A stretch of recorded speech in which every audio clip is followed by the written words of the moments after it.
মিরকাবাড়ি গোরস্থানের জালসা আজকে শেষ জালসা ছিল। সে জালসাতে প্রধান বক্তা ছিল তারেক মনোয়ার। আর আমাদের এই মিরকাবাড়ি গোরস্থানে তারেক মনোয়ার আসার কারণে হাজার হাজার লোকজন দেখতে আইছিল এই জালসা। শুধু দেখতে আইছিল না, অধিকাংশ মানুষই শুনতে আসছিল এই জালসা। ভিডিওটার দিকে একটু লক্ষ্য করেন,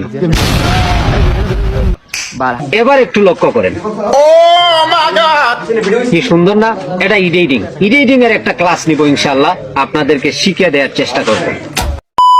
যাই হোক, বাড়ি থেকে বের হয়ে চলে যাচ্ছি জালসাতে। আর জালসাতে যাওয়ার সময় রাস্তাতে সবাই জালসাতে যাইতেছিল। এন্ড জালসাতে এসে দেখতেছিলাম অনেক পরিমাণে লোকজন হয়েছিল এই জালসাতে। এই জালসাতে নতুন করে ভিডিও করার তেমন কিছুই ছিল না। কালকে যে ভিডিও করে গেছিলাম এন্ড ফেসবুকে আপলোড করে দিয়েছি, আপনারা চাইলেই দেখে আসতে পারেন। যাই হোক, প্রথম জালসার দিন তেমন কোনো মানুষজন ছিল না, কিন্তু দ্বিতীয় জালসার দিন অনেক মানুষজন আসছিল।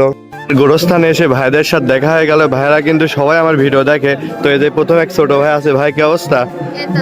তোমার নাম কি ভাইয়া? তো আরেক বড় ভাইয়ের সাথে দেখা হয়ে গেল। ভাইয়া, কি অবস্থা? আলহামদুলিল্লাহ। তো ভাইয়া, আপনার কি অবস্থা? সবাই কিন্তু বড় ভাই, আমাদের এখানে সবাই বড় ভাই। ভাইয়া, কি অবস্থা? এই তো আলহামদুলিল্লাহ। আপনার নাম কি ভাইয়া? মেহেদি হাসান শিহাব। ও আচ্ছা। ভাইয়া, কি অবস্থা? আলহামদুলিল্লাহ ভালো। এই তো ভাইয়া, কি অবস্থা? আলহামদুলিল্লাহ। তো আপনারা সবাই আমার এরকম ভালোবাসা দিবেন এবং সাপোর্ট দিবেন।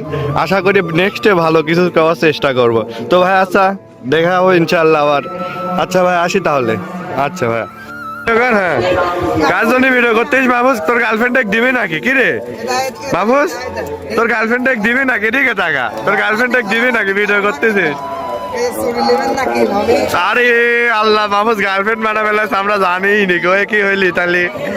মাহফুজ ভিডিও কর, গার্লফ্রেন্ডের জন্য ভিডিও করতেছে মাহফুজ। এখন আবার ছবি তুলতেছিস মাহফুজ, এটা কিন্তু ব্লগে চলে যাবে, বুঝছিস? আমার হেড কি দেখিনিস? দোকানপাটে কিছুক্ষণ ঘোরাঘুরি করার পরে খাওয়া দাওয়া শেষ করে চলে যাচ্ছি জালসা শুনতে।